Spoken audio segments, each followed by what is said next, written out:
Alert, everybody. What's going on? I am Rob Cesternino, a man with a plan to talk about week 2 of The Circle here on Rob Has a Podcast. It turned out to be an exciting week in The Circle as we head into what should be a climactic third week coming up. But first, let's talk about everything that happened this week with our Circle panel here today. I've brought together the group that is going to be the revolution to take over everything, of course. First, here with us, our chief Circle correspondent, Taran Armstrong. Taran, how are you?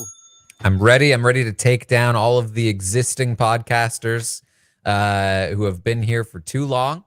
It's time for the new podcasters to rise. Okay. All right. Well, we'll see. Maybe not so fast. Okay. Here with us, that he is a baddie. Never gets laddie with anybody. It's Pooya Zambakili. Pooya, how are you? I'm doing well, Rob. You know, I was trying to figure out which one of between you and Taran I would not talk to this podcast, but then on one hand, you're sexy, and on the other hand, Taran's sexy. So I really didn't know which direction to go. So I just decided to keep both. Happy to be here. Which one of us do you sneak out on your wife to see? Oh my God. Listen, some answers are better left off the podcast, okay? Taran and I were both going to make our best feature in clay and send it to you, and then you can pick. Just pick which thing you think is the best. Definitely do not regret my intro. Very excited about it. Please send it. I'll forward you my address, okay? Yeah. Okay. All right. And then, of course, back with us, she is Frail Mary, never timid Mary. Here she is. It's Mary Kwiatkowski. Mary, how are you? I'm doing great. When you said, Mary, how about you do some more podcasting in December 2022? And I said, circle back with me on that in the new year. This is exactly what I meant. So here we are, back with the Circle.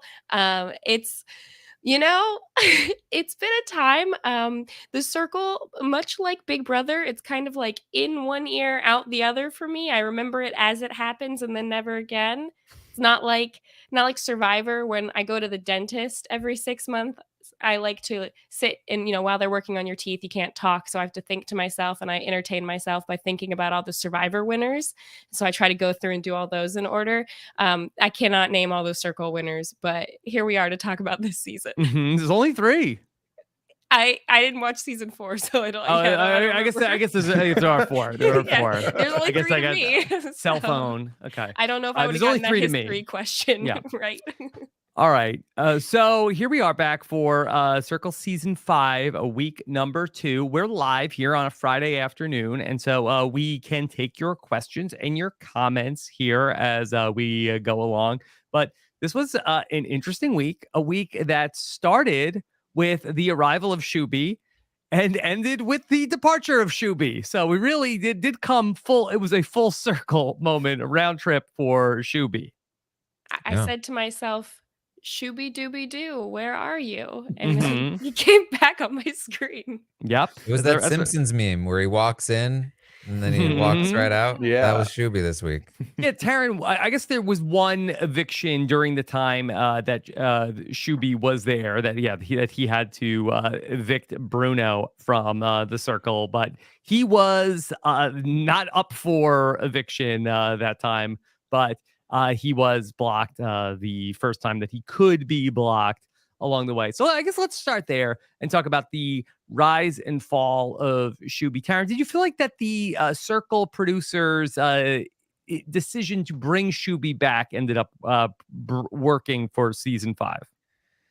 It was kind of a weird call, just considering that what they did to him, which was like, let's give you this profile that you clearly have no business playing, that is obviously not going to work for you, and also put you in this wild position where you're competing to win people over, but you can only talk to one person, and then you have to get rid of the people that voted for you.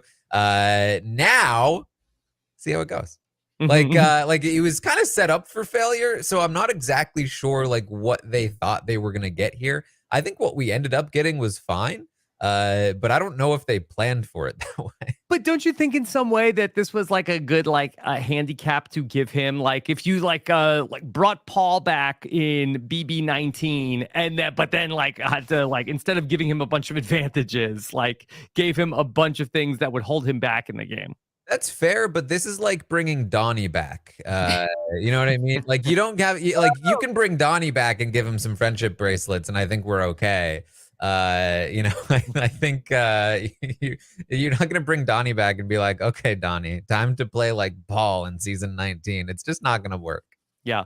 I mean, Mary, this was hilarious that they brought Shooby back. And, Shooby's whole thing was he was just the nicest guy ever. And I forgot that he doesn't like social media. Somehow Shooby says he's come around on social media. He likes it more now, which I think is a questionable opinion, that it's improved in his mind since 2019. But Mary, they gave him the most obvious catfish profile that has ever been on the Circle. Yeah, I think they went for the quick joke of, oh, it'll be really funny trying to watch Shooby play this model-esque girl that he's probably not going to be able to super identify with. And usually the go-to with Catfish is, if you want to be successful, basically play as yourself just with a different picture. And I think he's sort of tried to start doing that with oh, she's a blogger, I'll make her a tech blogger so that I'll have anything to relate. Shooby, put yourself aside for a second. You're not going to be able to relate to the picture they gave you, most likely. So I think he did his best. And honestly, I think the idea of the kind of Hail Mary, let's just try to make the insurrection group, that is probably the best he probably could have done. I mean, he handled it very badly, but just deciding, you know what, I'm going to be an obvious catfish might have been the way to go in that. I think the show definitely did not want him to do well or to play as himself. And then I think the other thing the show really wanted was that one moment of reveal of, oh, when he gets out, he'll be able to go meet someone and they'll be like, oh, Shooby, that was so cool. Yeah. But yeah, that he had a few obvious major faux pas during his time in the Circle. Oh, for sure. I mean, this answered the question that I've had, which was, in the inevitability that they bring back players, they cannot play as themselves because you're already playing with a bit of a social hierarchy leg up. So even if he comes in late, he was the nice guy from season 1. Who's going to rate him low? So he had to be a catfish. But at the same time, Shooby's someone who I thought, you seem like you've studied the game. You seem like you've watched a bunch of seasons at least. You should have known better than to arrive at the way you did. And then, from the minute he had to convince people to follow him, I felt like he set himself up for failure there. And then when it came to the revolution, I feel like he started way too big. He should have started talking to a couple individuals, ring them in together, then make a plan. But he jumped nose into a group chat of 5 people, which is the worst way to start that. I think this is interesting because I think that this might be a situation where Shooby's experience on the show hurt him, because he knows that, more than anybody else on the show knows that's recording this season, that you have very limited opportunities to talk to people, and also you need to basically pitch to the producers this is what I want to do, and so I feel like he felt like, I need to take advantage of every conversation I have and make sure that I'm actually doing something so that I don't leave anything on the table. And I think the result of that was that in every conversation he's trying to push the alliance thing, and I think he lacked the sort of social tact, so to speak, to sort of ease into it once you're in the conversation, because we saw every single person respond with, whoa, that's a bit forward. So I think that he had the right idea, but his I think he came in, got a bit panicked by the profile, by the situation, and ended up kind of rushing to the punchline in too many of the conversations.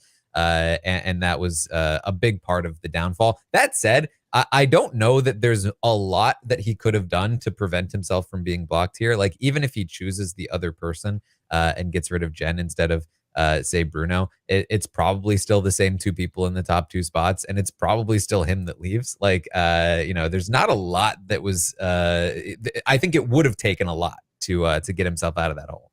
For Shooby, like the downward spiral, really, like he got up on the wrong foot, but then when he blocks Bruno here, and I feel like that, he is strategically minded. He saves Jennifer in that spot, and Jennifer has Tom, and he's thinking alliance. But when he blocks Bruno, and then Bruno, aka her real name, Billie Jean. Billie Jean, when she goes to Chaz, she really gets Chaz like fired up about and Chaz, who is such a big influencer in this group, is really like leading the crusade that Sasha is bad.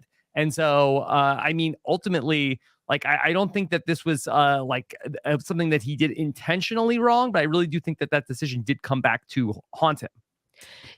Yeah, and that decision in general was really interesting because when we think about the Jennifer Tom alliance and the work that they did to push Shooby into keeping Jennifer as opposed to Bruno, Shooby even caught on to the one kind of crux of that, which is he's going to be a third in that group. And sometimes that can be even scarier. Whereas, yeah, maybe Tom would not like you if you get Jennifer out, but kind of Tom's going to need any allies he can get. Right. So it's like, and you see on other shows the idea of like, oh, when there's a pair, in order to gain trust of one of the people in the pair, I actually need to get the other one out. So I think that probably would have been a better move, because I think that would have at least kept Bruno on his side and not had the outcome of, wow, you promised someone that you'd keep them around and then screwed them over. But it is interesting to look at like Bruno, Jennifer, Shooby / Sasha. The people who are kind of getting along here are all the catfish who are trying to just more play strategical games and are not really being themselves anyway. Like you heard Brett and oh my gosh, Xanthe talk about how like, oh, I would have maybe done more with that revolution plan if he hadn't come out so hot with such a big group. So yeah, the finesse wasn't quite there. Well, and the other big thing that went against Shooby, and I think this also is sort of like a thing that's sort of like the butterfly effect of, okay, so he eliminated Bruno, who went to go talk to Chaz, and Chaz really doesn't like Sasha. And then it's when they get to ask the anonymous questions, it's Chaz that comes out with like the very aggressive question for Sasha about how, why are you acting like you're a timid girl when you're a man with a plan? And then by all accounts, Shooby gives a not ideal answer to that question. He comes across as very aggro and defensive. Yeah. Well, this is kind of an issue, though. I think like when you're called timid, it's difficult to prove that wrong. Right? Like it's difficult to be like, no, I'm not timid, without then coming out a bit aggro to be like, see, I'm not timid, I'm aggro. Right. But then when you're aggro, they're like, whoa, why are you so defensive? You know what I mean? But the thing on the circle, you always have to be like, oh, the reason why. I'm like, what happened with Tom? Where they said, Yes. Tom, is everything just a joke to you? It's like, well, actually, when I was a kid, I was bullied, and I guess I used. And if like Sasha came out and said, like, oh, I guess I'm timid because I come from a difficult upbringing, and I was like, and I was hoping that the circle I could actually find my voice, and you all are helping, and everybody like, oh my God, Sasha. I do agree, but I also think that not a single person in that in the cast thought that Sasha was a real person. No, probably not. So I don't think it. But they don't want to look mean on camera, saying like, I'm not buying it. Also, not to like get on a big soapbox here, but please, the whole what a podcast is. Yeah, the whole like in general, I've liked Chaz, so I'm not going to try to get too annoyed with it. But I was a bit annoyed with the like, oh, you're a woman, therefore you must be timid. And I know that's not like a blanket statement thing. No one's expecting Sam to be timid, etc. But and I don't know if this is coming more from it's Shooby playing a girl, and Shooby is like trying to portray, which none of the Sasha timid thing really connected with me, because like, well, you're posting pictures that aren't really giving timid, but then you're like trying to be sweet because that's who you are, Shooby.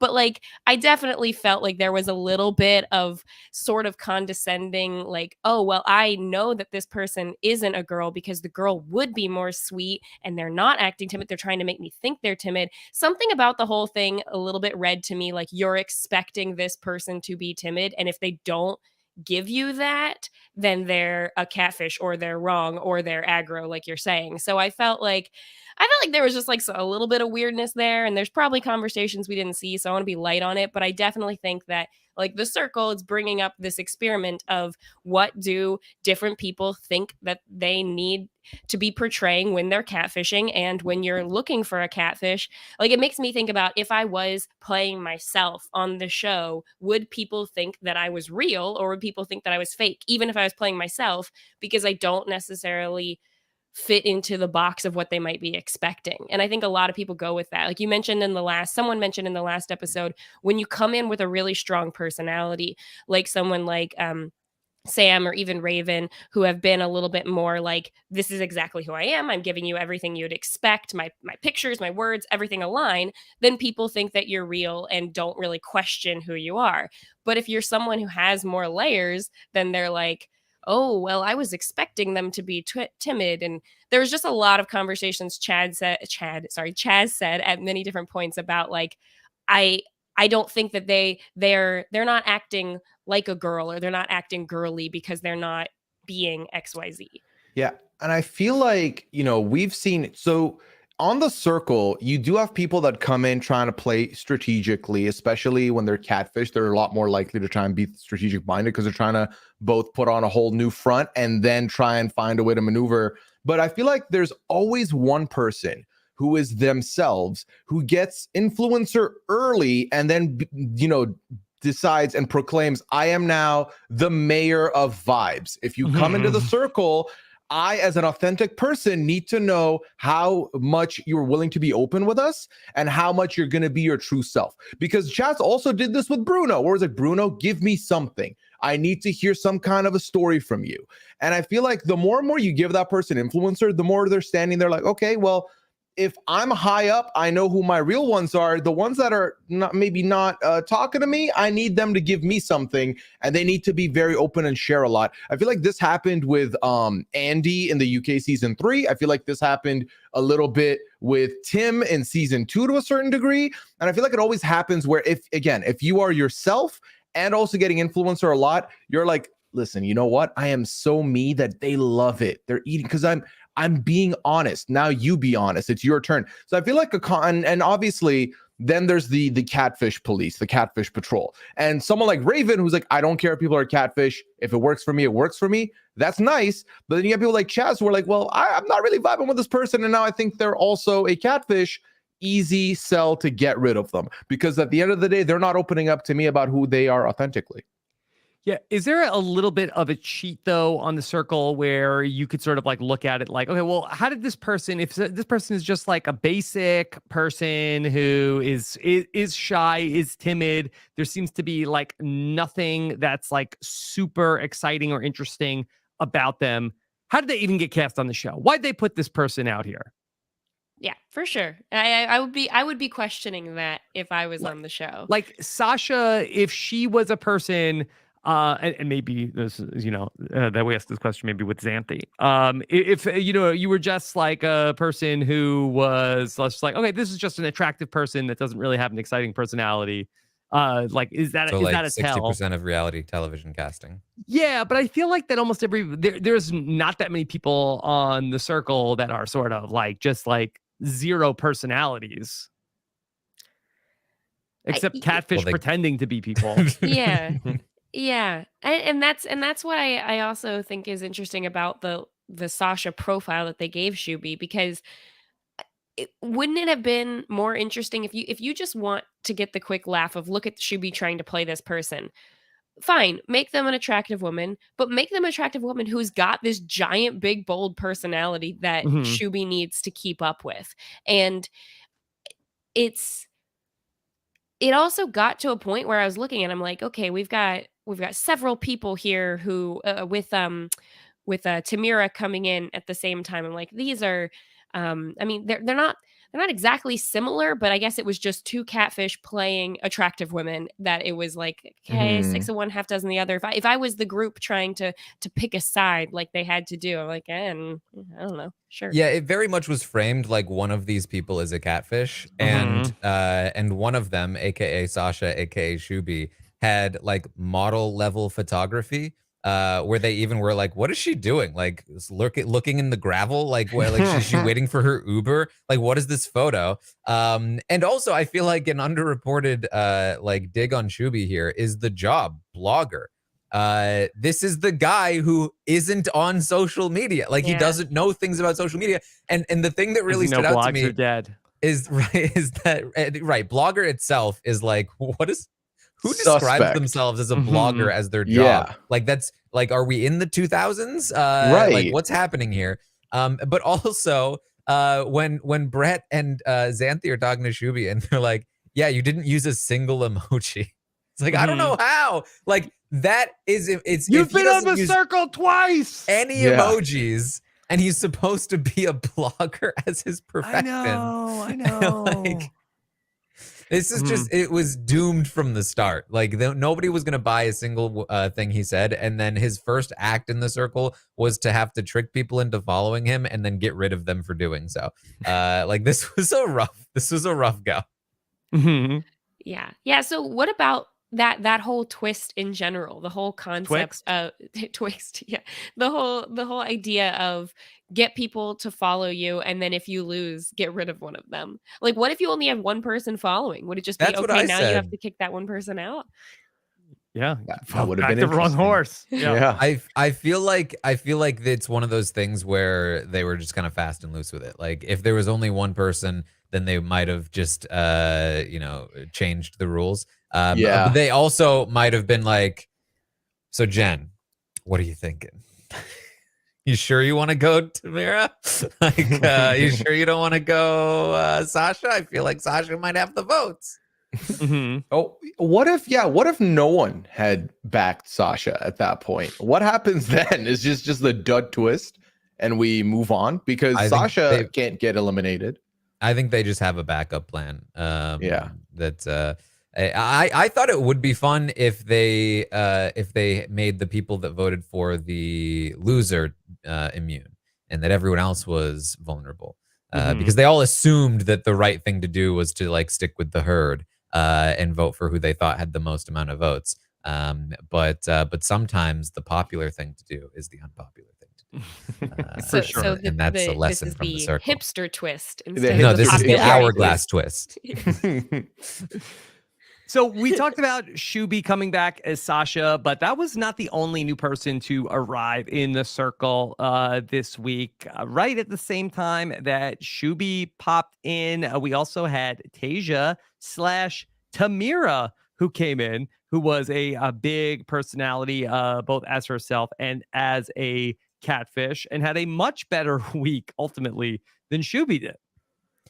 Her photos were just much better. They just looked like real photos that a real person would take, as opposed to just like all modeling photos. I thought her like at the gym dentist story was ridiculous though. like this screams fake story to me. I was like, I was watching a hot guy and then I fell and had to go to the dentist and he was a hot guy. And then when I was at the dentist, I thought of every Survivor winner that ever played. Obviously impossible. These things never happen. You know what? Passes the time. Yeah. So Tasia/Tamira, she tells us in her intro bio, look up a-hole in the dictionary and you'll find me. I did not get that. No, I feel like, I've like maybe met if many Brett a-hole. said that, okay, I would say, okay, yeah, got it. But Tasia is like, well, what did Tasia do? That was being an a-hole. Yeah, even throughout the rest of the episodes, I didn't get a lot of a-hole out of Tasia there. I feel like that is an incorrect assessment, or maybe you've just been told, maybe it's like you're blunt and you just tell people how it is, and then you're like, well, am I the a-hole? Probably. So then put me in the dictionary there. But I didn't get that vibe at all. I thought it was an interesting, because, you know, you're trying to describe yourself. It's an interesting way to see yourself, which, you know, not many people are going to get up and be like, yeah, you look at the dictionary. Yeah, you see a-hole. Right after the description of where that is on a human, my face. I don't think that's happening a lot.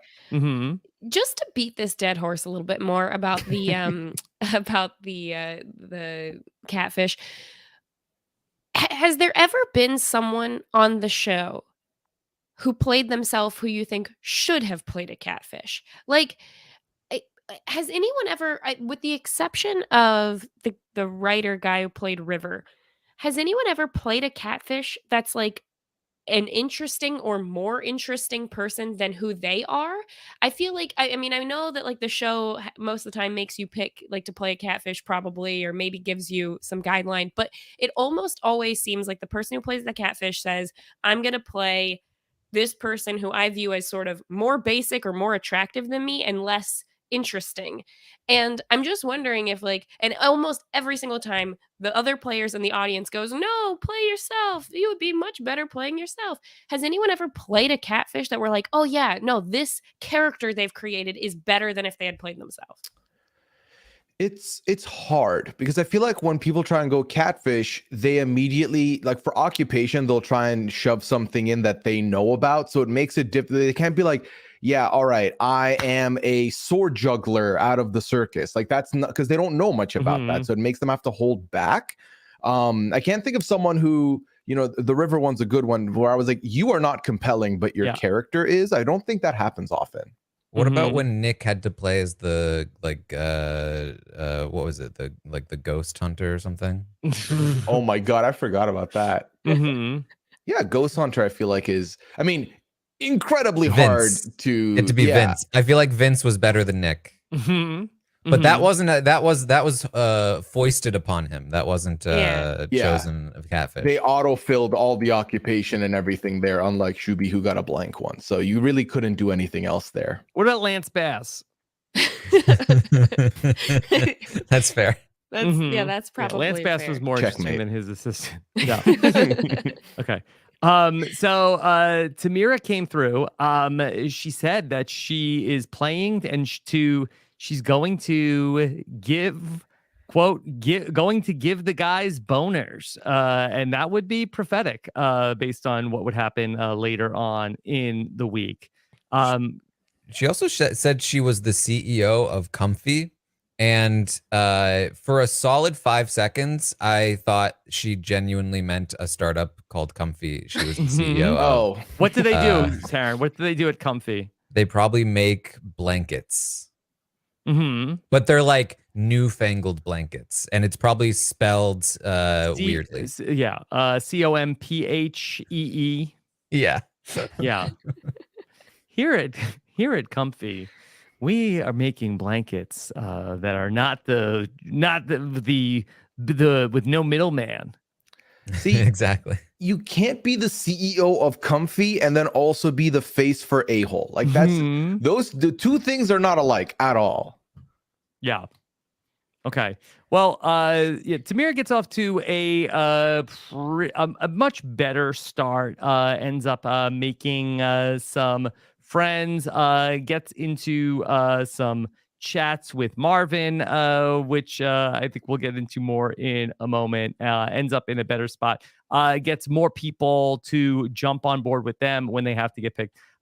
Sasha or Tamira, and they really get off on the right foot. Later on in the week, we're also going to get another new addition to the circle. Oliver shows up. Oliver seems a little bit more of a throw-in and not bringing a lot of main character energy to the circle season 5. Yeah, very classic last minute addition. Granted, I feel like traffic. At least he wasn't added in the final batch, so I feel like we might actually get to know him in the final batch of episodes. But yeah, I still feel like the earlier we do the cutoff of everyone is here, I think the better. I feel like Oliver would be a great starter, though. I feel like, not a lot of main character energy, but you put him episode 1, different story, I feel like. Yeah, a lot of it's placement. I agree. I was going to say the same thing, Pooya. Is it my imagination or is the pacing different this season? It feels like in the past they've had to do more ratings and more blocking earlier on. It feels like it's going by a lot slower. There Not definitely necessarily has in a bad way. there's been, I think, fewer ratings. Mhm. There has also been like fewer classic blockings because they had the initial blocking was like this weird one where they chose a person, they named a Right. person, and then they had this following thing, and then Shooby chose rather than a conventional rating. And then on top of that, there wasn't there was we didn't get any ratings until like episode 3, I think for episode 4 of this batch, because of all of the Shooby stuff. Which So yeah. and actually, I think that first blocking where they both just the two highest or the two influencers just picked someone. I actually really liked that because my least favorite part of the show is the influencer chat. It always just seems to be whoever's kind of going to cave to the other person. That person sends them home. There's never a whole lot that we learn in those conversations, and they seem to take a really long time. Mhm. So I liked that they just kind of like got to it. Here's the people being kicked off. So we've only had in the 4 rounds where people have been blocked, only twice did they have like the sort of formal chat and blocking. Yeah, I love the influencer chat where they decide who gets blocked, except for the fact that they I should say I would love it, except for the fact that they take away the most interesting part, which is the moment where somebody actually caves. Like they always have these like, oh well, I want this person and I want this person. Well, what about this? Cut away It just to the goes, person we've blocked is like, I want to see like when did they cave? When did they Yeah. break? What was the thing that got them to do it? I want to see that moment. Like that's the interesting part to me. All of the other stuff is boring and lame. Like I don't need any of it. I just want to see the fighting. it And I feel just like we skip that. yeah, it feels to me like you get the first initial exchange of here's who I want out, here's who I want out. You could skip the rest, just skip to the okay, seems like we came to a conclusion, and then somebody gets blocked. You're like, well, I guess the person who wanted the other one out is the one who won. The end. It's like when Nick and James, I think it was, were apparently arguing for like 6 hours all night. And on the show, it was like, well, I want this. Oh, well, I want this. The person we've blocked is like, how do you not have some kind of 6-hour montage to show us what that was like? They were apparently like sleep deprived and like so upset. I was like how are we missing this stuff all for like the like 30 seconds of like, ooh, what name is gonna pop up? Like we can see it in the argument. Mhm. It's way more tense for me to have it come up like, oh my god, is this when they're gonna cave? Like, okay, let's do that. Oh my god, like, you know what I mean? Like, I don't know, it's way more interesting. I wish they would just show us. Mhm.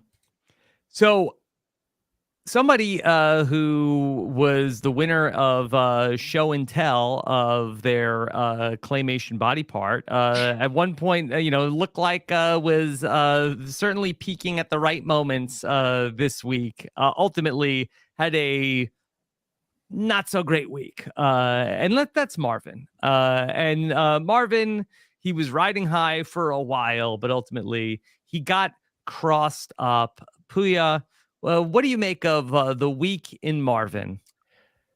Thank heavens this man was not allowed on Big Brother 24. That's the first thing I want to say, because my God, am I learning what he was going to be in there for, and I would have not been here for it. So that's first and foremost.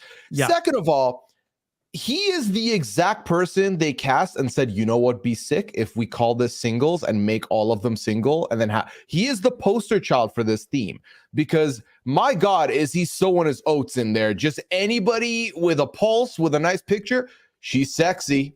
Got to see what's going on. And yeah, it was working. You're right. He was peaking. He's good with Raven. Everything's smooth. Honestly, I'm like, I could see these two getting into something later on. That's nice. And then he does a little too much, Rob. And then he over flirts. There can only be one queen. You can't be, queen whoring it and throwing that name around to anybody that will take it. That is not good. Yeah. So Marvin, I did find him to be, and he's still on the show. At one point, I'm like, is Marvin going to win this thing? But I find Marvin to be very one note. Yeah. And I think it's interesting to compare and contrast Marvin and Joey, who Joey had so much success in season 1. But Taran, I feel like that Marvin takes it like a little bit more past to the point where Joey is sort of like fun, flirty, and like Marvin goes a little bit past that point to the point where like, oh no, he's serious. Yeah. Yeah, I mean, Joey ended up just like friend zoning everyone. Like he didn't actually like take it. Even when people came to visit him, he was like, "Oh, great to see you, friend hug." Like he wasn't into it. I feel though that like, should we be surprised at this Marvin? Because what we heard from him in this episode these episodes were, things like, oh, this is the one that you go sneak out on your wife to see. And this is going to be fine as long as Raven doesn't figure out. And I'm just imagining that those are the exact things that he said when he was trying to get cast for Big Brother. No, he was Big Brother is the show that you sneak out on the Circle to go and see. And as long as they don't find out I was on the Circle, it'll all be okay. Yeah. He's like, he was two-timing reality shows. He's like Big Brother, Jesse Tannenbaum, like, you are my king. Like, Yes. you are my number one. I love you so much. Like, with me and you, like, we're destined to be together. I said then I they was found single. out- I didn't have a job on a real reality show. It's Yes. fine. Mm-hmm. They found out he already had a queen in the Circle. I wasn't and- trying to be on all reality shows, just 2. Yes. Mhm. Well, actually, more and America's Got Talent. Right. Exactly. So I feel like this perfectly fits with what happened to him for Big Brother casting. And I also can't help but think that he like thinks he's on one of those shows, like Love Island or whatever else, right? Where this is kind of normal behavior, where you're kind of, I think, expected to just kind of play the field. And I think that there's like real incredulity when he's called out for playing all of the women, and he goes, "What? Not all of them? I only have 2." Mm-hmm. Just a small number of 2. Yeah. Pencil him in for Too Hot to Handle next season. He is now in the Netflix catalog. He'll be on that show for sure. Yeah. Easy. It's this was a wild He's gonna ride. do the reverse Chloe. Exactly. The reverse Chloe. Because he'll lose a lot of money there. It'll be easy. That'll be easy to push him in there. Yeah. Mm-hmm. I think the thing that really got me was when the queen. You cannot look, the Circle. It's expected that you flirt around, but you can't go dropping queens on multiple queens. That's not how it works. That's how that's how civil wars start. That's how House of the Dragons crumble. Like you gotta chill. Yeah. Okay. So really, we saw from last week that there was like a, seemingly like a nice relationship brewing between Marvin and Raven. And it seemed like that Raven was like legitimately like catching feelings towards Marvin. Hard to say if Marvin is catching feelings or if this is how Marvin interacts with every human being that he meets. The latter. Not every human being. Yeah, not too. But boy, things got explicit really quick. And it's not just Marvin here. Marvin, in Raven, Marvin found someone who could match him toe to toe in terms of like how much they can escalate. Look, she's just really into squats. Mhm. And shout out to Raven, because there are things that you could imagine being a little cringy and difficult to write when you're by yourself in your room texting someone. Okay, now you're by yourself in your room, but there's cameras and you're texting someone and it's going to be on TV. Now you're not even by yourself. There's Paris is in the room too, having to hear the conversation. So very brave. And I feel like I wish I had that confidence. I feel like if anything, making Paris say it is part of the enticing aspect. Yeah, that's Mhm. pretty fun. Yeah, I do love the duo of Paris and Raven, especially because I feel like Paris also brings some personality Yes. here, isn't just the interpreter as the friend. I'm with you 100%, Mary. Like, not even my closest circle of friends would I've been like, yes, I'm texting this girl that I met through podcasting. Her name's Liana.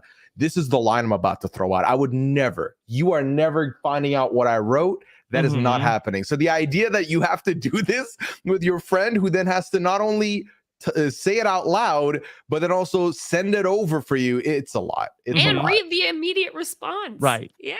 I And- did like the idea that like Marvin and Raven's conversations have mostly just been him like, can't wait to see what you're wearing. Like, can't wait to show you how many calories I burn, you know where, in the bedroom. Mhm. And then when he goes on a date, she's like, nah, he's a gentleman. Yeah. For sure. He's like the gentlemanliest gentleman. I know that Also- he's not going to do anything weird. Yeah, no, I know Marvin is a scientist, and I don't want to quibble with him. But Mary, I feel like from your amazing like distance running feats, 1,000 calories in the bedroom for Marvin. Is this possible based on your knowledge of what it takes to burn 1,000 calories? Yeah, roughly the equivalent to running 10 miles. So, I mean, props to you if if you're doing that. Running 10 miles would take me what, an hour and a half. So, yeah, I mean, What a flex! I would say that's probably too fast. But, for a fast person probably could run that fast. I mean, and not only that, but I was trying not to be a little bit annoyed with Marvin saying, "Oh, well, I can't say it's what if you don't want to say that you're a chemical engineer or an engineer or a scientist or whatever, that's fine. It's fine. You don't need to say that if you think that people think you're so smart because of that. But don't be saying, "Oh, I couldn't say that because they wouldn't believe that a chemical engineer would have these muscles." It's like, come on. People can be engineers and also work out. People have Uh, layers. People have You know, layers. I am married to a scientist. So for science, I messed up my Google search engine and said, how much calories burned in sex? About 101 from men, 69 from women, an Nice. average of 3.6 calories per But- minute. But Mhm. we're Hold not on, hold factoring on. in the fact that Marvin has multiple women. So he gets to It's burn true. So more he calories. burns the 1,000 himself. Mhm. Everyone else is getting like Everyone else is 60 to getting 65. 65. I'm also Mhm. questioning the veracity of those numbers considering the 69. It was very nice. I'm very surprised that that's the number. At that point, if you're an official publication, just put 70. Like, I'm not going to be able to take it completely seriously. Mhm. But yeah, there's another article that has all the different positions and their numbers. So we won't get into that today. Well, they did but give Shooby the Kama Sutra, so maybe Which- that was yeah. what was that? Can we talk about that? Yeah, Sure. okay. We got a brown man here. Let's throw him the Kama Sutra because he's definitely well versed and knows what to do. What is that? How Mhm. is that inspiration? Or did they think, all right, use this to your I mean, I guess if you took that to Marvin, you're like, listen, guess what book I brought in with myself? They'd be like, this will help you play as a woman. I actually thought it was pretty funny when I don't know if this was a Fed line or not, but when an alert came up right when he was reading the Kama Sutra or holding the book and he closes it and he goes, "Well, this is not a position I thought I'd be in it again." I Mhm. thought that was Yeah. pretty good. That was good. Yeah, that That was was a good clever. one. That was I clever. didn't catch Good that. Yeah. Good one. And just one last note. I felt like Raven fanning herself during the conversation with Marvin was, I thought, a classic moment as well. And Yeah. Paris's reaction to that, like, are you fanning yourself? So Magic Marvin. That's what he does. Okay, so everything's going great with Marvin and Raven, the king and queen of the circle. That is until it's time to get into we have to do our getting clayed. Okay, and so everybody has to make their best feature. And what starts out as a success story for Marvin, he ultimately ends up making a bicep that ends up getting picked. Any other standouts from the Claymation? I thought Listen, Sam's eyes. that was Mhm. good. That was a good one. beautiful. You know what I'm about to say, Rob. The detailed nipples with piercings and all. Mhm. Yeah.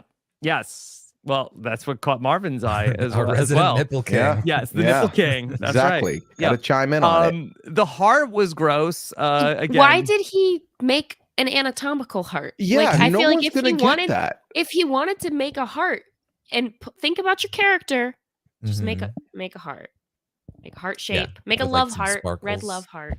Mhm. Yeah. So yeah, I just think that that Shooby is not going to go into like anything that's like more than PG rated, and like he's not gonna like objectify any body part. And I think that they knew what they were throwing Shooby into when they gave him this character. I think again they sent him on a suicide mission.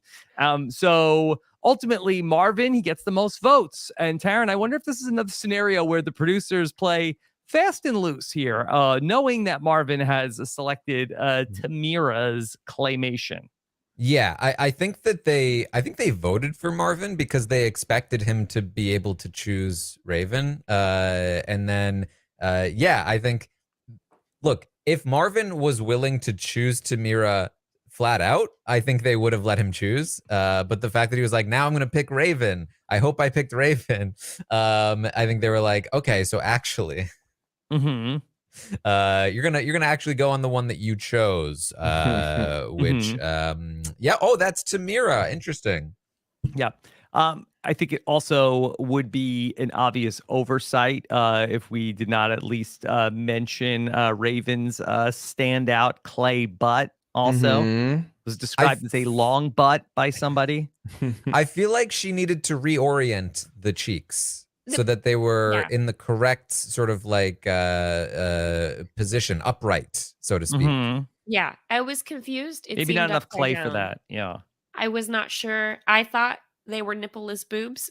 Personally, Mhm. at first, I wasn't sure Oh. what the blue thing was. I was confused. Look, I don't know. I'm looking at this going, I don't know. It's lumpy. It's not an angle you usually get, Yeah, rotate. especially like I Depends. feel like it's just, you know, you're used to seeing them upright.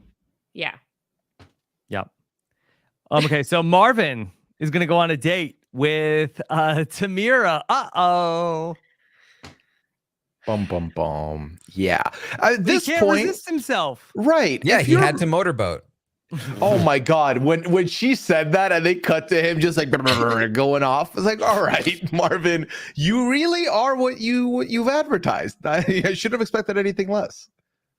Can't help himself. Okay. No.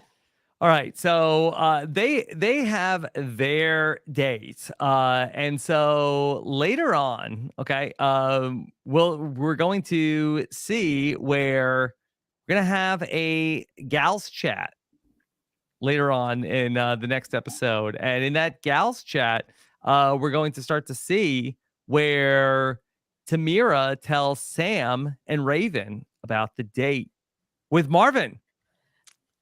And this actually ended up going well for Tamira.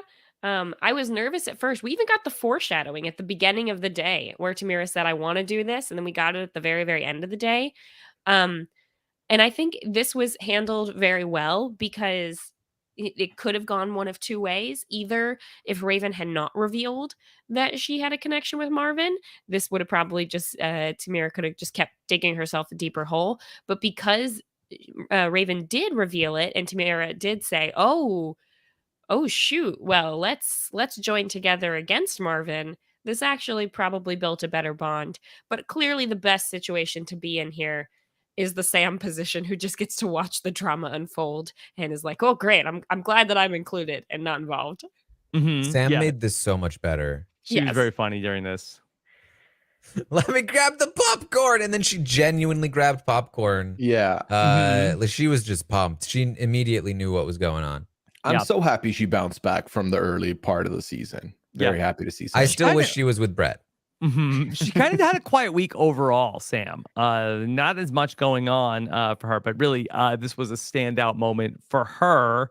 And ultimately, we see where now Tamira and Raven are on the same page, and it was very heartbreaking to see Raven get hurt like this. Like, it was more serious to her than it was to Marvin. Yeah. fully. I mean, you know, this is the circle that Marvin might not have even been real. But you know, I just every time with the circle, I'm just like how do you really think that any of this could be real? But then to be fair, real relationships have come from the circle. So what are you gonna do? Yeah. Okay, so Marvin is definitely in some hot water. Also, during the week, he also had a conversation with Tom that also didn't go great, where that he was like kind of kissing and telling and talking about all of his dates. And for Tom, he didn't really think that this really made a lot of sense concerning what Marvin was saying in his profile. This was weird to me. I don't know if this is a UK thing, but the fact that Tom was like, hold on, you're saying bro. And I'm pretty sure you also said that you were a feminist. I don't understand how these two things can coexist. Yeah. Like, have you never seen a bro-y feminist that's douchey? Like, I feel like that's very common. Yeah. And that was interesting to me because it felt like he was like, oh, because you're so laddie, you're very bro, you're trying to have a guy's chat. That seems very anti-feminist to me, which I also, like you, Taran, was confused by. But when Tom's looking at it like you're two-timing a whole other person as well, you're like double dipping, you're not really showing respect for that woman. So I feel like in that regard, I totally see it. But the usage of the bro language, I also couldn't get on board with because I was like, I've definitely seen people bro up and then be pro women and do the right thing. So I don't think those two things are mutually. Laddie. Yeah. Well, I mean, that's the thing. Like, it's not like Marvin is catfishing as a feminist, right? Like, he just genuinely put that in. He might be catfishing us as a feminist. Well, that's what I'm saying. Like, this is not a circle catfish. This is a real life person catfish. That is, I think, a very common real life person catfish. Yeah. So it's interesting, but I mean, I think it kind of doesn't matter because I think the point that Tom gained was you're not aligning with what I think you want to be portraying as, and whether that he's wrong about Marvin potentially being a catfish, but he's right about Marvin maybe not seeming the most genuine, especially later when Marvin gets called out for it and says like, yeah, well, I love my mom, so I'm a feminist. Yeah. Like, how can I not be feminist? I have a woman that raised me that I love. Feminism. Yeah, it's like, oh, so you just don't know what a feminist is. That's the issue here. Okay, gotcha. Yeah, but I actually really liked Tom in this conversation. Tom's been a surprising person that I've liked because Tom does have the balance of being an entertaining personality while also bringing some strategy to the game. So I like that Tom had a conversation with someone that he was suspicious of, which is something we haven't gotten as much of this season. Yeah, it was a very good week for Tom. He's going to end up as one of the influencers, I believe the number one rated influencer for the week. And so for Tom to come in as one of the new people after the original people had already moved into the circle, this was a great week for Tom. Not that many people left the circle this week. We ultimately had Shooby leave, and then we mentioned that Billie Jean / Bruno left. Any final thoughts on Billie Jean / Bruno? Or we don't have to talk about Bruno. I don't really need to talk about Bruno in particular, but I was pretty skeptical of this twist at the end of episode 5. But I will say, Bruno leaving was like the most expected thing after the first batch of episodes. We all kind of anticipated that Bruno would probably be next or close to it. And they did manage to turn Bruno's exit into something interesting by making Shooby do it.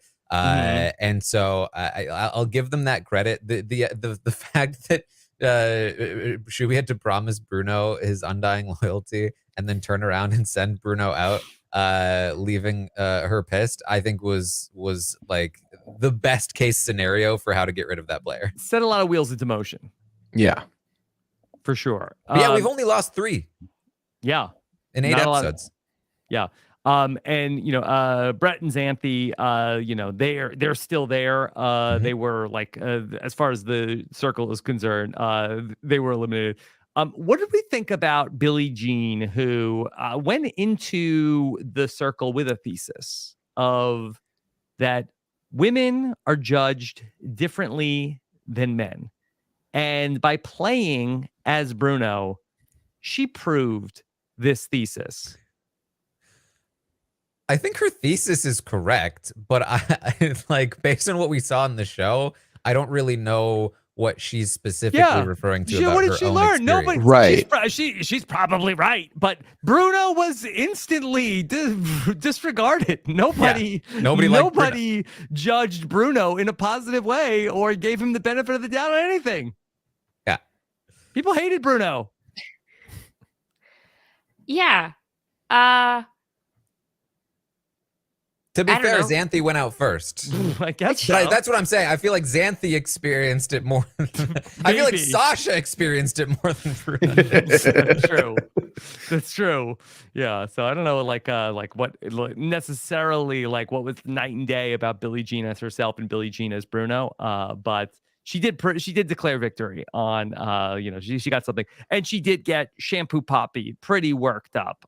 Where then he was, carrying a torch for Bruno in a way that, Bruno himself never had any sort of support like that in the circle. Yeah, the Bruno, Billie Jean's exit definitely had more of an impact than the entirety of Bruno's stay in the circle. Mm-hmm. I will say, I think it's worth talking about, like, the strategy there between there were essentially two pairs of people that were vying for Shooby's blocking power. Chaz and Bruno, and then Tom and Jen. And I think again, immediately you see that that Jen, Brett in particular, I think in terms of like directing the strategy, and then we'll talk about Xanthe, I think, who's been crushing it in a lot of scenarios. They just like were way more on top of, okay, I have one person that I can use. I'm going to utilize this one person. Tom, you go talk to Shooby. You go say, hey, vouch for me. Then I'll come in, seal the deal. If we had seen Chaz talk to Shooby, I think Bruno stays 1,000%.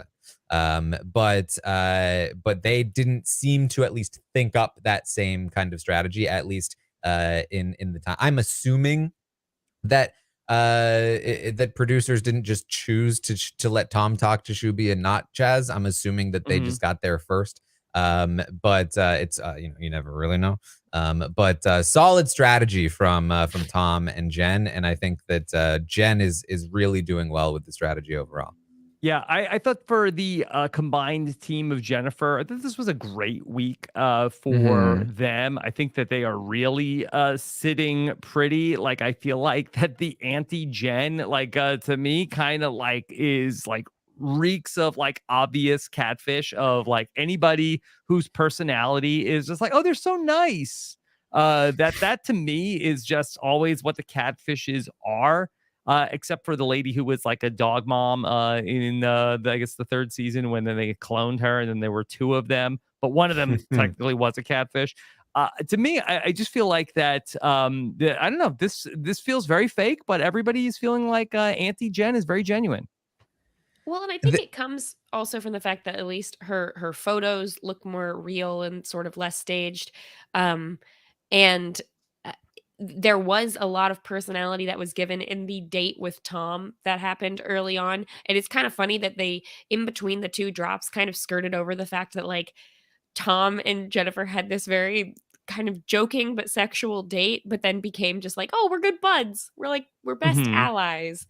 And Tom I guess doesn't get laddie like that. No, exactly. But I think that, to go back to my original statement about catfish, I think that if you're going to be forced into a catfish, this is the kind of character you want, at least, is someone, and not just someone that is going to be nice, but at least someone who kind of seems more like a real person. Yeah, putting good authentic personality into the Catfish always helps. I think the other thing that they've benefited from is there's a lot of action going on outside of them, which helps. I feel like Sasha, great distraction for them. They can solidify better with the bonds they have with the Sasha present. Not being a part of the Sasha cutting Bruno segment, great for them. They can sit back while Sasha gets all the flames. And at that point, I think they've done a good enough job where a lot of people are like, no, Jen is great. Jen is authentic. I think that also helps that you had Brittany, who was a catfish, and then Bruno, who was a catfish. And then, well, they'll find out Sasha, who was a catfish. They're going to feel like, you know what? That's cool. I'm glad I know that Jen is authentic. She's clearly great. I feel like having people who are catfishes go out early and then do a bad job of hiding that helps them immensely as well, combined with the fact that they've strategically done well and also done very well with keeping up with the right emoji use and the right language use. I feel like they're doing a very good job for a duo that just was thrown in together day one.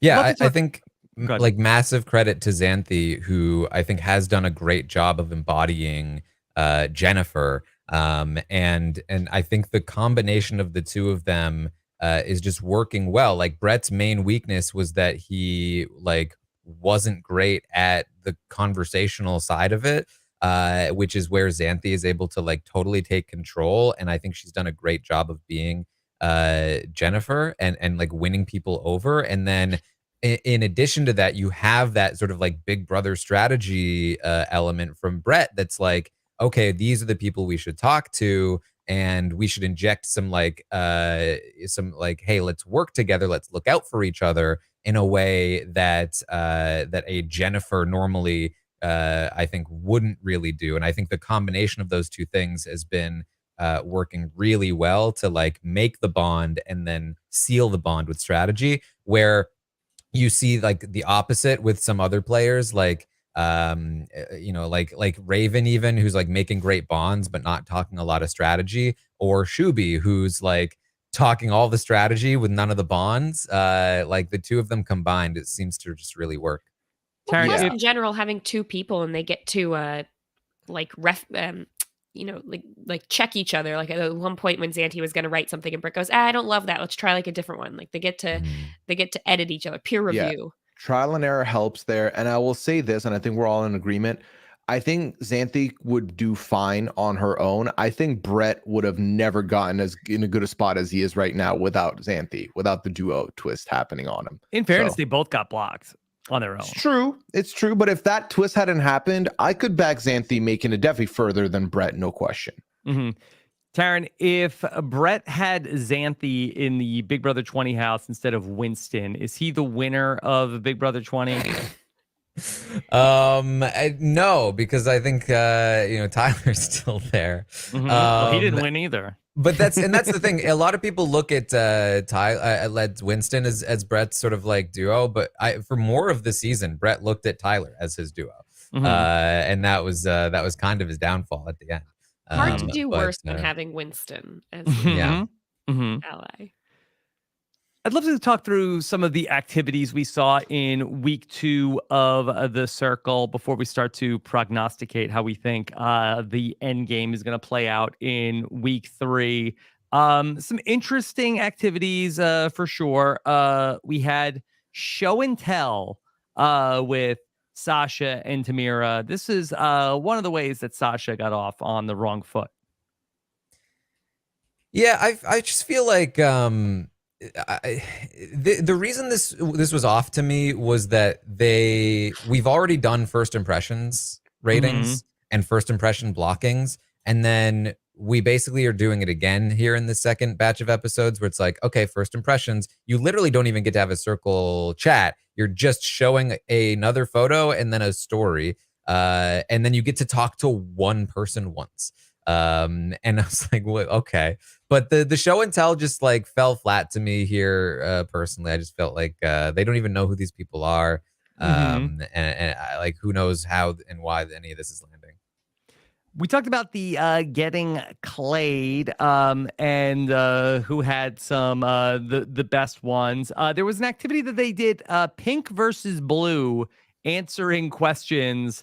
A lot of talk about who should know what, who is a catfish. ultimately everybody seemed to get their questions right. Yeah, except for Raven.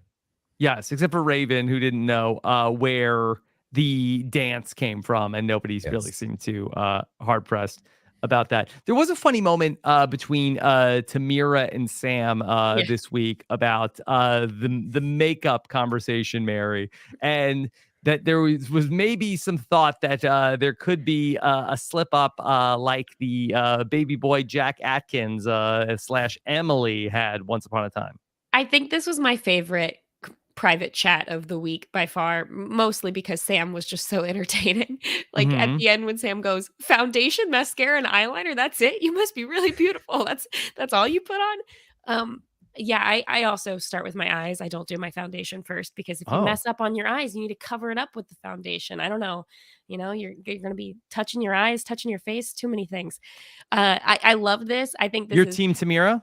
I'm team Sam on this. Yeah. Sam says you start with the eyes. Yeah, I'm team Sam. But this was funny. It would have been even funnier if Tamira had not gotten at least some of the things right. If there had been more mistakes, they would have been funnier. But I thought it was really funny. I paused it when Tamira showed the page in the notebook that was like all her makeup notes, and it was just like words like Maybelline. I'm like, that's just a brand. That doesn't tell you anything.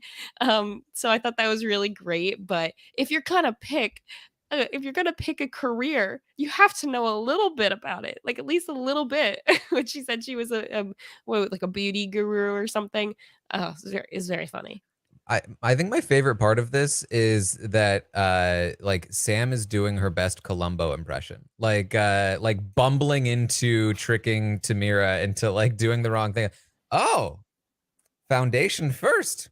All right. Well, I guess that's what we're doing then. What next? And like the thing is, I don't think that she was actually being suspicious of Tamira, but it made me feel like she was like intentionally entrapping her, but Columbo style. Like at the end, like, man, you must just be really pretty. Like I was like, I'm just waiting for him to be like, or for her to be like, gotcha. One more thing. Exactly. Yeah. Oh, yeah. One more thing. Where do you put the eyeliner when you're done? Oh, interesting. Yeah. So ultimately, for Tamira, doesn't get crossed up. I thought that happened a little bit with Shooby as Sasha when they had the glam party, and seemingly Shooby does not know what glam means. Yeah. Like, this is glam, right? You wanted to show a different side of Sasha. Yeah. Okay. And then we also had then the anonymous questions. Okay. And this is when things got a little heated. We started to see some really tense questions. And we saw where Shooby got called out that why are you acting like a timid girl when you're a man with a plan? That screamed Chaz to me. Did it? If I saw that, I'd be like, "That's Chaz." Chaz asked that question. Man with a plan, 1,000% Chaz. I also really enjoyed when Shooby as Sasha did like call back and was like, "Hey, no, who are you calling timid? Whatever." And then Chaz was like, "Whoa. Why are you getting all defensive?" It's like, you just call him out. Just praise at him. Well, of course. You needed a sob story. That's like when he 100%. messaged Bruno, and Bruno was like, "Oh, people were mean to me." He's like, "Yes, thank you. And that's what I've been waiting for." To pull all of this back, I don't remember who it was. If it was Sam, somebody said like, I think that when you're really defensive and when you get upset like that, it shows that you're being truthful. Now, obviously, Shooby was not being truthful in this case, but this brings it all the way back to something that Rob has said many, many times. Yes, you know, it's like the black underwear story. It's like you have had this comment so many times. Survivor, you're always talking about the person who is more angry when they get called out is the one that was telling the truth. Well, I don't know. I feel like I've said that before, but I've come back around to like I don't know if somebody like if I was. I think that the thing that I do like maintain is that the wrongfully accused person doesn't want to let it go. I do think that the person who is the guilty party wants to like maybe defiant, maybe like, how could you say that about me? I'm so hurt. But either way, they sort of like want to like, I'm upset. I don't want to talk about this anymore. Like the person who is wrongfully accused does not want to drop it. Yeah, I mean, we play plenty of these games. I think the worst part is when you are accused of something that you haven't done. Those are the ones where I'm like, I'm not willing to let this go because, whoa, that was a lot. I don't know who that was drag racing at 4 p.m, but here we are. I do not like being misaccused. If you accuse me, I might fight it. Then I'm like, you know what? I can't fight it anymore. It's clear it's me. I got caught. But if I didn't do anything, it's gonna be hard to just fold that hand. It's hard. But see, that's the problem, though. Like, you could be accused of something that is true, but for the wrong reasons, and you'll have the exact same response. That's worse. Of like, this is unjust. I'm not going to let this go because this isn't the right. You're not right. You're right, but you're not right. So, exactly. And it's very easy to also then convince yourself that they're right but not right, which gives you the same response. So it can, I think, be tricky to figure it out. But in terms of like, I think being called timid, I think you have a defensive response to being called timid. If you've been called timid a lot of times and you don't like it, then you're probably going to be like, shut up, I'm not timid, which means, yes, you are timid. And also you were just not timid. And also like, that's why it's just lame to call somebody timid as an insult. Yeah, well, yeah, the definition being showing a lack of courage or confidence, and then your response is high confidence of like, I know who I am, I'm very confident in myself, do not call me timid.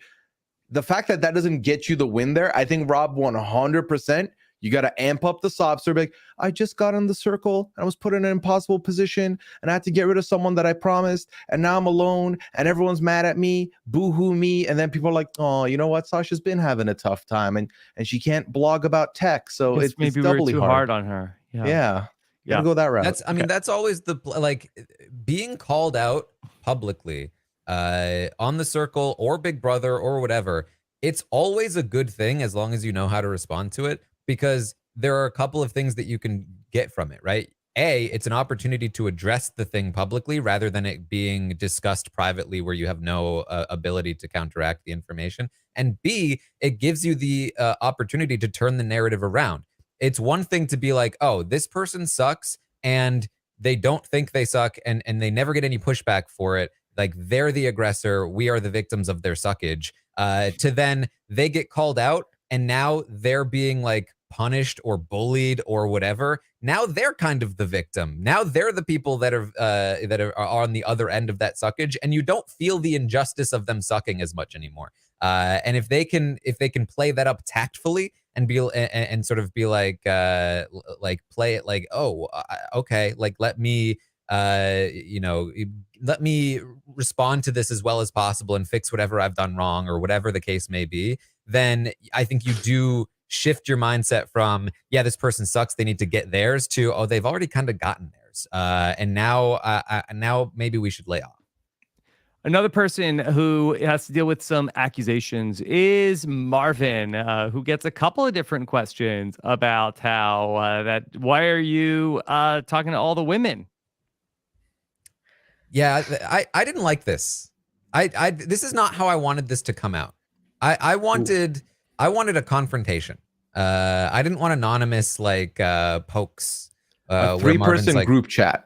Exactly. I wanted a 3-person. This is exactly what I wanted. I wanted a sitcom 3-person group chat where Raven and Tamira work together to make Marvin think that he is very stressfully walking the line and not revealing things to either one of them. Like one of them being like, hey, it's your queen. And him being like, oh no. Yeah, welcome, queens. Oh, I think I got away with it. Yeah. And then the other one being like, hey, great talking to you the other night. Like, oh, yeah. Like I wanted them to play with him. But they, I don't know. Yeah. Isn't this what happened in Love is Blind season 2, Mary? I guess more or less. They got called out a lot quicker. Yeah, I think for Marvin, after these, not just having one savage question thrown out to him, but 2 that restated the exact same thing. If you get the same question twice, that means you didn't answer it well enough the first time. And so, well, assuming they didn't pre-write the questions, which maybe they all pre-wrote them before any What is got this? The viewed. Big Brother final 2? Yeah. But I think that if he doesn't know by the end of this game that the two women who he's been talking to know and are both calling him out, then, I might need that degree back. Yeah. Mhm. I feel like, innocent flirting, we talked about at the beginning of the podcast with how Joey's flirting was very innocent. I feel like the flirting was innocent. He could have gotten away with it, but he did the verbal putting the ring on it by saying, "You are my queen. You can only have one queen." He Not double only that, dipped two but queens. his response to the call out was to say, "Hey, I'm single. I'm having fun. All fine. Good. Hashtag my queen." Yeah. Get out with the triple dip here. Yeah. And if he was trying to be like, "Oh, I'm caught. I'm a player. Look at me. Like hashtag my queen." I'm calling out the fact that I know that I told you both that you were my queen. That would be funny. I don't think he even realizes No. that. No. I don't know what he was doing. Yeah, I think there's a chance that he thought those questions were coming from other people that were jealous of his ability to, get two queens. He's got a pair of queens. Okay. So everybody is going to do their rankings, and ultimately we have in our rankings some surprises, some things of note. Marvin is last. Okay. A big surprise to Marvin. Doesn't know what went wrong. Shooby is 7. Tamira is 6. Sam a little low at 5. Raven is down to 4. Jennifer's up to 3. Chaz, who has not left the top spots this whole time, is 2. And Tom, number 1. Very surprising. Yeah. Tom gets the Shooby and Jennifer bump. He gets he's in this alliance with Chaz now, so he's up there with Chaz. He responded. He is the example of a public call out going well because he had the opportunity to address a negative thing about him. Hey, are you just all jokes? No, here's why. Sob story. And so that went really well for him. And then even on top of that, the newbie alliance proposal in general, I think probably gets him in good with Oliver, who I'm sure we'll talk about, and Tamira, who also is going to be like, well, I guess Tom's pretty chill. So I think that there was just nobody that's rating Tom low. Nobody's threatened by him to put him low, and a lot of people are rating him high. I think that it all kind of comes together like that. I think Jen's spot at number 3 is kind of ideal, except for the ultimate result of this blocking, which was not ideal. I think you have to trust Tom to not be a dummy. And so, I think that a lot of these things, I think, made sense overall in terms of where they came down. Yeah. Okay. Let's just talk through the decision real quick of Shooby / Sasha or Marvin. Chaz really wants Sasha out. Tom should want Marvin out, but ultimately ends up going along with Chaz and ends up giving in. And we don't know exactly why. Gets chalked up to more Shooby's bad answer to the timid girl question. Yeah, it does. That shouldn't have mattered. I feel like if you're Tom, you come into this, you're like, okay, first of all, I just convinced Sasha to keep Jen. And I think Sasha isn't indebted to me. If I also save Sasha here, that's double indebted. That's good for me. Despite all the other stuff that Sasha's doing, Sasha's good with me. And also, I feel like you can kind of put the pressure on Chaz a little bit, be like, listen, you've been off top a couple times. Let me do one. Let me cut one. I don't like that Marvin is two-timing Raven, or however you need to detail it here. Because for Chaz, at the end of the day, yeah, Chaz doesn't approve of what Marvin's done, but I don't think that's going to, Marvin's presence is not going to negatively impact Chaz's ratings whatsoever. I feel like this was a very important place for Tom to fight and double down to try and get rid of Marvin here, regardless of how the relationship is with Chaz. If Chaz was going to push back, that's fine. Because I think ultimately getting rid of Sasha puts Tom back to exactly where they started in the second batch of the episodes, where you have some connections. As Tom, you might be fine, but overall, you've left someone who will still rate other people ahead of you moving forward. Yeah, Tom has to realize that I'm assuming that Tom has the knowledge of who the first influencers were. And if he does, then he has to realize Chaz has been an influencer every single time. That's probably your biggest competition here in terms of winning, or at the very least in terms of being an influencer again when maybe you aren't. And so when you look at just the idea of who are you getting rid of, okay, getting rid of Marvin, you're getting rid of Sasha, both of them probably not going to win the game, but Sasha's more on your side. I know that Tom and Marvin had that one chat, so maybe it's like, maybe he thinks, okay, well, I've still got something going with Marvin. So it's not like he's keeping someone who hates him. Okay. So it's not as bad as it could be, but the you need to be keeping someone who, if they ever had power, would take someone like Chaz out. And I think you need to, I know it can be really difficult in those influencer chats, probably to not to push back and know that, like, if the result that you get or that you want happens and you're able to convince Chaz to get rid of Sasha, maybe Chaz will be, or to get rid of Marvin, maybe Chaz will be upset with you, but you need to just kind of take that loss in order to have the gain of keeping your ally here. So I do think this was a big mistake. We'll see if it really comes back to bite Tom after this point, but hopefully it doesn't, because I like, other than that, I like the way that Tom played the rest of the week. I think this was just like a bad decision here right at the end. Okay, so we get Sasha blocked, alert, and I'm glad that the host called this out, because so many times the people on the show seem like it's like they've never seen the circle before. They're like, oh my god, what is it now? Like, yeah, the person who just got blocked is going to get to go see somebody. Okay. And so they're going to be able to give away a special power. Shooby goes to Auntie Jen to go visit Xanthe and Brett, and they have a nice oh, Shooby, big brother. I It's love you. that. I love Chew. I'm looking at Brett being like, oh, big brother. Yeah, I know you. Okay. It was great. I think he picked the right group of people to go to for maximum enjoyment here, outside of going to confront somebody that may have been against him. I think I was okay with this. Yeah. Okay. And so they have a meeting, and then ultimately they are going to be given a special power. And Taran, can you believe that what poetry this is? That after all this time, from BB20 to now, finally, Brett, last name unknown, finally gets to be the hacker. Analyze finally worked. That was the combination. Finally landed it. Yeah, wild. That we were like, oh man, Brett is going to be in a game where there's a hacker again. And then little did we know he is going to be the hacker. This is interesting. I wonder if it's as ridiculously powerful as the OG hacker was. Yeah.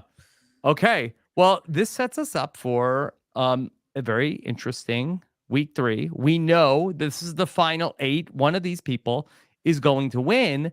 Jennifer, from where I'm sitting, looks to be, in a great position to be the winner of the circle now, coming off of a 3rd place finish, armed with a new hacker power.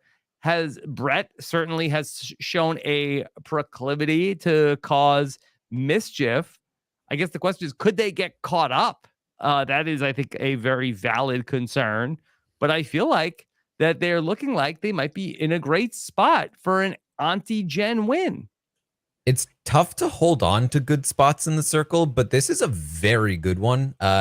Sort of like being entrenched in the newbie loose group with Tom as kind of your bludgeon, and then on the other side, still in 2 different groups with Chaz, having Sam work some magic for you, being really tight with Sam is really great. But at the same time, not being at the top of the list, not being super threatening, people just kind of generally like you. It's all very, very good. There are a couple of things I think to watch out for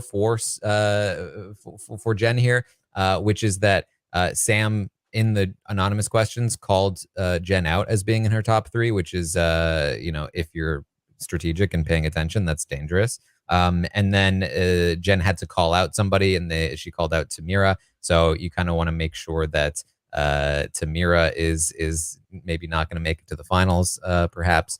And then this hacker stuff, like how is this going to influence things? And then losing Sasha was not great as well for Jen, because I think that's going to be bad for Tom, which is going to be bad for Jen theoretically, because what it means is that Jen might be pushed to the top at the final ratings or two, because Tom falls down a little bit, and that might push Jen into too good of a spot right before the end, which is not going to be the best. So still, again, it's the circle, so it's weird. But I was noting when watching this batch of episodes, like, wow, Jen is in a crushing position. Like, this is very, very good.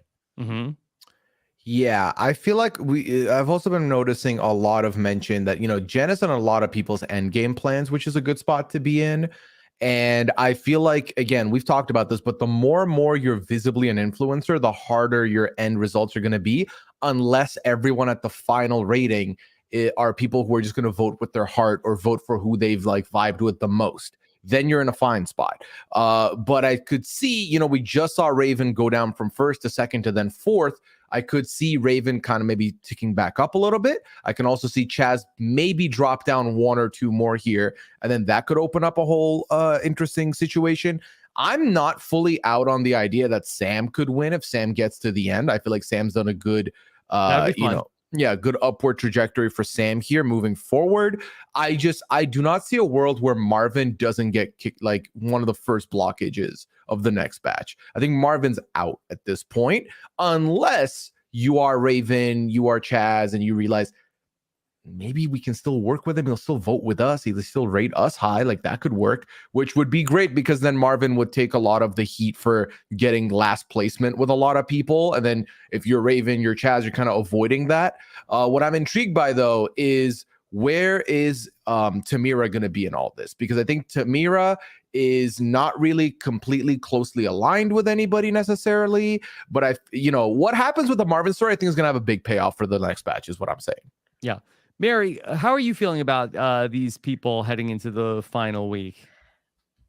Yeah, I mean, it's a show, so it's a little hard to look at. Like, I think Jennifer's played really well. Brett and You're saying that the Edgic is giving it away for you? No, not that. I Ooh. guess there's more questions of like, did they get a gimme from production by being the first people off? Oh, we don't want to get rid of them. Let's give them an easy character to play. I don't know, because, you can only be as good as you are, and you can only, I think we've talked about, was it Sasha that was the problem, or was it Shooby playing Sasha? I don't know. So it kind of goes back and forth there. But I think, considering the fact that Brett and Xanthe both did so badly playing themselves and then are playing so well here, it raises a little bit of an eyebrow. But trying not to read into that. I think that I'm still seeing a potential Raven win at the end, because I think Raven's also in a position where she was influencer early on, but has kind of slipped slightly back into the shadows without falling too low. So there's a potential, I think, just depending on who's at the final in the end, it's potential that people go, you know what? She's the Alley Raven. Sure. But Jennifer won't let that happen, though. I don't think Jennifer will, but I'd have to crunch the numbers to see how many people Raven would need on her side at the end in order to potentially still win. So it's close. And I think depending on how the last week goes, it's potential that Sam could still do really well. Yeah. That's the one that I'm rooting for Yeah. as well. I think Sam has had only an upward trajectory over the last couple weeks. And even when you look at the fact that that Sam is one of Jennifer's close allies as well, given who Jennifer is being played by and their relationship with Sam from the past. That's another interesting one to look at. If you're Raven, your path to victory, you need to get Tamira out so you can just have Marvin's vote and have Marvin be at the final ratings. I feel like that's what Raven would need to fight the Jennifer of it all, which I think she won't know. I think Marvin goes Raven over Tamira anyway. I think so too. I think so too, for sure. How many more people are going to leave before the finals? Is it just usually one? what, 5? Yeah. Or Well, who do we think is going to be the next person to go? Do we think it's going to be Marvin? I think Oliver, Tamira, and Marvin are the 3 people most vulnerable at I this would point. co-sign that. Yeah, and I think if Raven wants to win, she needs Oliver, Tamira, and Jennifer to go. Probably. If Jennifer finds herself in an influencer spot, I could see a world where they try and go for not one of the more obvious picks for the boot there, depending on who's with them as co-influencer. Yeah. Yeah, Well, I mean, that's the thing. Like Brett's spot right now, like obviously, and I usually talk about Brett when in terms of strategy. Obviously, I'm sure Xanthe is also like contributing to the strategy. It's just that like I have maybe thousands of hours of watching Brett strategize on a TV show before. But like obviously he comes from the Big Brother background, which is I think part of why they've succeeded so well is so far, which is that you can kind of Big Brother the game of the circle to a certain point. But I don't know if he's going to be prepared for what you need to do to win the circle, which is a very different kind of position. That said, thinking about it, there maybe is like a brute force winnable way to win the circle, which is if you are so good that you can get to the final 5 where you are in 2 overlapping trios, then usually how people rate in the finals is that they'll put their allies 1 and 2 and the people that they're not allied with 3 and 4 or something along those lines. And if they're going to tank one person, they'll like maybe put them like 2nd instead of 1st, or maybe like 3rd instead of 1st. And so if you're kind of in that spot where like maybe you'll get 4 second places, even if your allies do think you're threatening, but they'll be like, well, I'll put them 2nd. And then there's lots of other people that will rate them low. I could see you kind of like squeezing out that kind of position win. Rather than what pretty much always happens, which is either people love you so much they vote for you, or you get lucky and they vote for you. So that would be interesting to see. I think it's probably not super possible, but in terms of who we're gonna see there, you'd like basically if you're Jennifer, you kind of want like Chaz, Sam, Tom, and then if you had Sasha, that would have been ideal. And then if you don't have Sasha, then like throw in like Oliver or something, cozy up to Oliver. But I think it's going to be Raven, Chaz, Jen, Tom, and between Marvin and Tamira, I'm gonna say Marvin sticks around. Okay. We have not really talked about Chaz as a winner. Chaz, who has really been in the influencer spot since the very beginning of this. Do we feel like that for Chaz, that he is not going to be ultimately the person who wins this thing?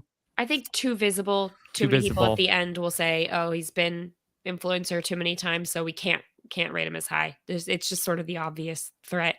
I think unless something drastic changes where Chaz's stock drops a lot in the next bunch where people aren't as threatened by him, I think if he's anywhere close to the top again, it's going to be hard to give him the win. I think I forgot Sam in that 5. Cut Marvin, include Sam. Okay, yeah, that makes sense. I mean, we've definitely seen it where someone rides it from like the beginning influencer spot to then win it all. I believe last season we had that. So it's not impossible, but given the batch of cast we have here, depending on who gets cut, because again, I think if Jennifer is at the end there alongside Tom, I think they're going to be like, all right, we can't, like, this is way too obvious. Like, who's running this? We need to do something about it. So that could put Chaz in a tough spot. Now, if there is a rating before the final rating, if you're Chaz, you want to not be influencer. I think that would help you immensely. Just make people forget, even for a fleeting moment, that you were at the beginning. We learned something interesting as well about Shampoo Poppy this week. Shares a trait with Laris Strong and Rex Ryan that we've talked about in podcasting here in the last 6 months here on the overall podcast network. So interesting. What about Tom, who made a late push here as number 1? Is there a possibility Tom could win this thing? I don't see it. Yeah, I think it's tough. Especially if that is if that's generally the 5 we're going for, which is like Sam, Raven, Chaz, Jen, Tom. Jen just has a much better position there. I think the win comes down to one of the 3, because it could be any one of those 3. More likely Chaz, I think, because I think more likely Sam and Raven would both put Chaz 1 than anyone else. But then I could easily see like both Jen and Tom being like Chaz 4 or Raven 4, depending on who they're most threatened by. And they probably tank that person and give the other person the win. But if it is going to sneakily get to the duo, I think it goes to Jen over Tom almost every time. So I think Tom might be drawing dead in that 5. I think Tom's going to end 4th. That's my prediction. Yeah. And I think with Jennifer and Tom being at the end, I think it's more likely that the end is not just a straightforward heart vote like it's been in a lot of the past. I think there's going to be a little more strategy at the end here. Okay. Do we want to make winner picks before we sign off today? Ooh, that's tough. Sure. I'll say Sam. But Jennifer is probably who I think is likely, but I'll go Sam. Okay. Mary? Yeah. I think it's going to be Raven. I'm not sure how we get there, but that's my gut. Yeah, I think that Raven gets the Sia money, but I don't see her as the winner. Okay. I think right now, I think Chaz has the best chance. Oh, yeah, this is an upset. I mean, is it an upset? I mean, I feel like we didn't really. I feel like we didn't really talk a lot about Chaz as the winner. I think getting this blocking through and keeping Marvin this round was huge for Chaz. As long as he doesn't get blowback for it from like Raven and Tamira, then I think that he's fine. Because again, like if he goes into that final with both Raven and Sam, I can't see a world where they both do anything other than put him like number 1. Maybe they do, but I think that that's the more likely outcome. And if he gets 2 first places, then I think he would need 2 last places to even come close to losing. So I think he has the best shot right now. I think his profile is too big. I'm going to go with Auntie Jen. I feel like that between the hacker power, I feel like that everybody has fond feelings for Jen. Nobody's threatened by her. And ultimately that they're playing like a very duplicitous game, being able to be a catfish and work that relationship with Tom. I think in the end, ultimately, we have the co-win here on would this be like a Chris Underwood for Brett and for Xanthe? No, this would be more of the one we thought was going to win. What was his name?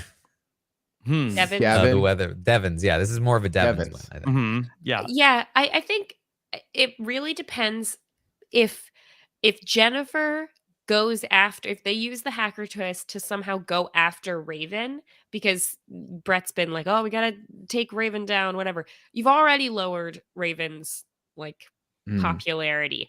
You need to be looking at Chaz now. So Which I think they'll go there with the hacker, probably. If they go for Chaz with the hacker and that does somehow actually work and doesn't blow back with people being like, oh, it's not fair that Chaz got hacked. Now we feel even better about Chaz. But if they actually do some damage with Chaz, I think that could really hurt Chaz's chances of winning. I feel like, yeah, sorry, go ahead, Taran. I really want a final meeting with Jennifer there, having never been caught, where they all really believed in Jennifer, and then Brett shows up and they all hate Brett.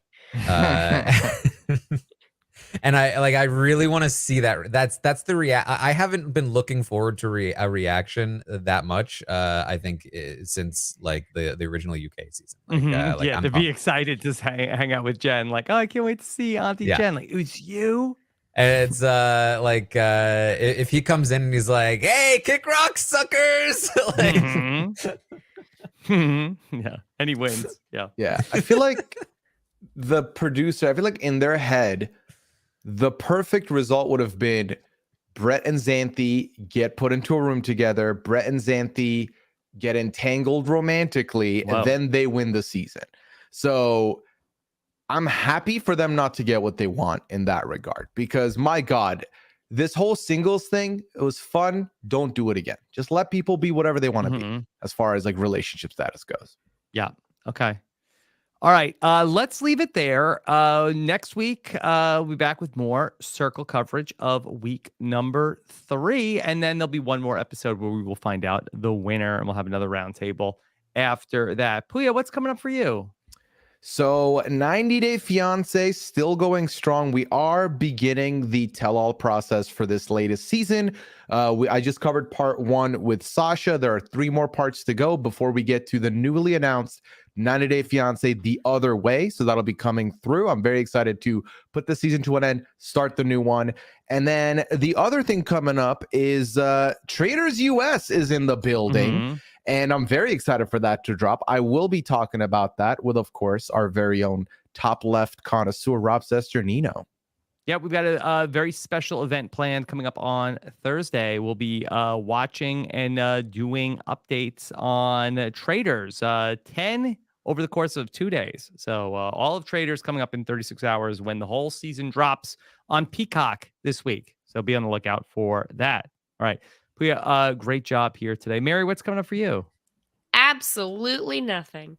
No, I just Googled when Riverdale comes back, because originally it was supposed to be in January, and they said not till at least the end of January. So this is where I am right now. Happy about that. Yeah, so nothing major coming out for me, but feel free to follow me on Twitter at @FrillMary if anything happens. Until then, right now I'm just trying to not be sick. Yes. Okay. Well, Mary, great job here once again. Hopefully you can break your 10-minute or 10-mile record sometime soon when you're feeling better. Yeah, I've heard that's the best way to burn calories. Okay. And Taran, what's coming up for you? Well, you can find me on Twitch, twitch.tv/Taran Armstrong. I'm watching these Circle episodes live on Twitch, so you can get and the do you full, have big reactions and scream? Yeah, I go, alert! Oh my God, what's it this time? That's so you can see all of that on Twitch. And of course, The Last of Us is coming soon. Yes. I'm going to be covering that show and post show recaps. Looking to be a very good show, a very big hit, maybe. I don't know. We'll see. So be on the lookout for that. And then yeah, Traders is going to be fun, and all kinds of good stuff. So yeah. Taran will be one of the first of us to talk about The Last of Us. Check that out over on Post Show Recaps. It's been a busy week for me with covering some new shows or some old shows that are back. Tough as Nails dropped a 2-hour episode on us on Wednesday night. Covered that with Jessica Leese and Mike Bloom. And then Special Forces, World's Toughest Test. That show is cracked. It is a wild show. I can barely describe it. I talked about it with Jenny Autumn, and that recap is up over on robhasawebsite.com. So thank you so much for joining us here today for coverage of week 2 of The Circle. Take care, everybody. Have a good one. Bye.